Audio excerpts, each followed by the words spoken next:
हमारे व्यस्त जीवन में ईश्वर की आवाज। जिस व्यक्ति का आधा अंग मर गया हो और आधा अंग जीवित हो, ऐसे व्यक्ति को, ऐसे रोगी को हम अर्धांग रोगी कहते हैं, लकवाग्रस्त व्यक्ति। जब हमारा शरीर, हमारा मन और हमारी आत्मा संतुलित नहीं होती, तब भी हम लकवाग्रस्त होते हैं।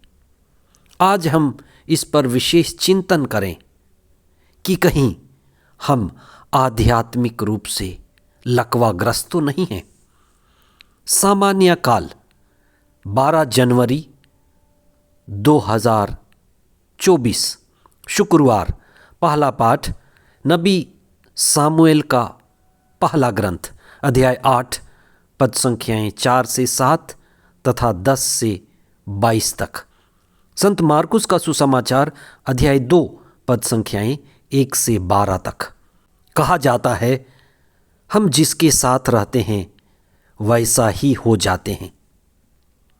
हमारे चारों ओर जैसी परिस्थितियां हैं, वह हमारे ऊपर उठने या नीचे गिरने का कारण बनती हैं। जो भी चीज़ हमारे चारों ओर है, अच्छी या बुरी, जो भी लोग हमारे चारों ओर हैं, अच्छे या बुरे, जो भी घटनाएं हमारे चारों ओर घट रही हैं, अच्छी या बुरी, वे हमें सीधे तौर पर प्रभावित करती हैं। अगर हमारे चारों ओर अच्छे मित्र हैं जो आध्यात्मिक हैं, चेतनशील हैं, जागे हुए हैं, प्रार्थना और विश्वास में हैं, तो वे हमारे जीवन को भी प्रभावित करते हैं। वे हमें अच्छाई की ओर खींचते हैं, सच्चाई की ओर ले चलते हैं और हमारी मुक्ति में सहयोगी बनते हैं। वहीं अगर हमारे चारों ओर भटके हुए लोग हैं, बेहोश लोग हैं, नशे वाले लोग हैं, तो वे हमें भी भटकाएंगे, गिराएंगे और अव्यवस्थित करेंगे। आज के सुसमाचार में एक ऐसे अर्धांग रोगी की बात बताई गई है जिस व्यक्ति का आधा अंग मर चुका था और वह इतना असहाय हो गया था कि अपने आप कुछ नहीं कर सकता था। आप चिंतन करें एक ऐसे व्यक्ति की ऐसी स्थिति की जहां वह बिल्कुल निष्क्रिय, मृतप्राय हो गया था। आप या आपके परिवार का कोई भी व्यक्ति एक ऐसी स्थिति में है जहां वह बड़ा असहाय है, कुछ भी अच्छा, ऊंचा, श्रेष्ठ, उत्कृष्ट करने में असमर्थ है। उस व्यक्ति के बारे में चिंतन कीजिए जो अपने आप उठ नहीं सकता और उसके चारों ओर एक ऐसी स्थिति बनती है जो अच्छी भी हो सकती है या बुरी हो सकती है। सुसमाचार में जो लकवाग्रस्त व्यक्ति है वह बड़ा सौभाग्यशाली है, क्योंकि उसके 4 अच्छे, समझदार, विवेकी, आध्यात्मिक मित्र हैं जो उसके सहयोगी हैं। जैसे ही उन्हें पता चला कि ईसा उनके इलाके में है, वे बिना देरी किए उस लकवाग्रस्त व्यक्ति को उठाकर ईसा के पास ले आए। यह भी एक तरह की प्रार्थना का हिस्सा है। जिस व्यक्ति का दृढ़ विश्वास है वह दूसरे को भी खींचता है।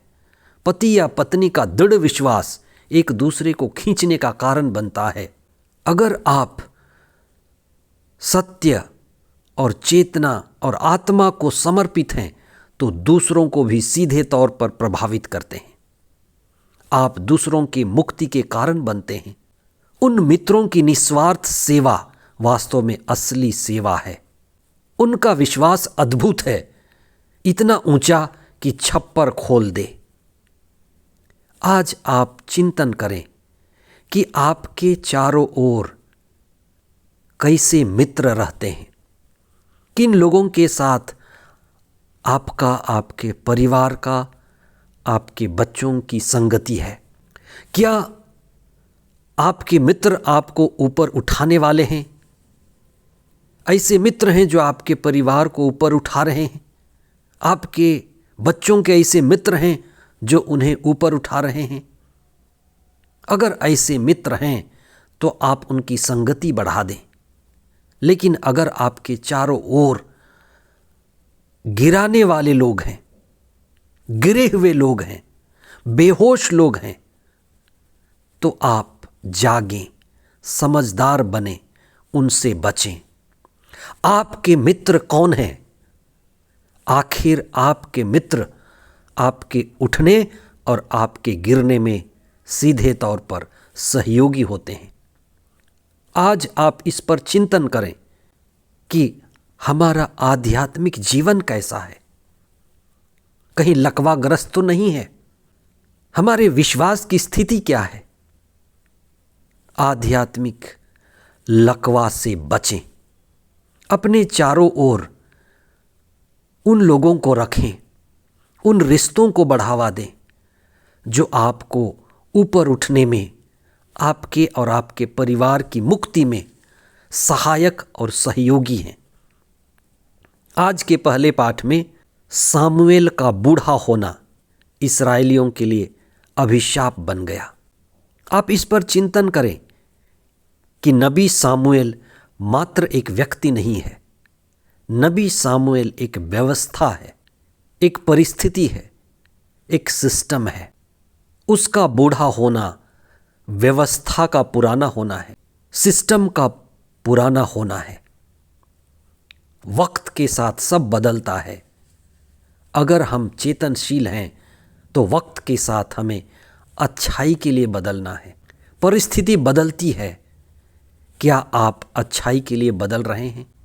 बहुत बार हम जब अच्छाई के लिए नहीं बदलते, ईश्वर केंद्रित नहीं होते, तो हम बुराई की ओर झुकते हैं। इस्राएली लोगों ने पड़ोसी राज्यों को देखा, इस्राएलियों ने पड़ोसी राजाओं को देखा, उनके राजकुमार राजकुमारियों को देखा, उनके पर्व त्योहार को देखा और उससे बड़े आकर्षित हुए और राजा की मांग कर बैठे, ईश्वर का परित्याग किया। हमारा जीवन बहुत बार देखा देखी का जीवन बन जाता है। हमारे बच्चों का जीवन देखा देखी का जीवन बन जाता है। जब हम सत्य में केंद्रित नहीं हैं तो हम विज्ञापन का जीवन जीते। इसलिए कहावत है, एक तरबूज को देखकर दूसरा तरबूज रंग पकड़ता है। गिरगिट परिस्थिति के अनुसार बदलती है। बुराई की ओर हम आसानी से झुक सकते हैं। हम विज्ञापन के शिकार होते हैं। और जब जब हम चेतनशील नहीं हैं, आत्मा केंद्रित नहीं हैं, सत्य में स्थापित नहीं हैं, तो हम बेहोशी का जीवन जीते हैं और यही हमें सत्य से, ईश्वर से, सच्चाई से भटकाता है। आप भटकने से बचें, लकवाग्रस्त होने से बचें। ईश्वर के साथ जुड़ें, ध्यान में, प्रार्थना में, मौन होकर स्वयं को देखें। अपने चारों ओर उन मित्रों को रखें जो आपको, आपके परिवार को ऊपर उठाते हैं और आपके मुक्ति के कारण बनते हैं, आपको अच्छाई के लिए, सच्चाई के लिए, ईश्वर की ओर ले जाने के लिए जगाते हैं। आमीन।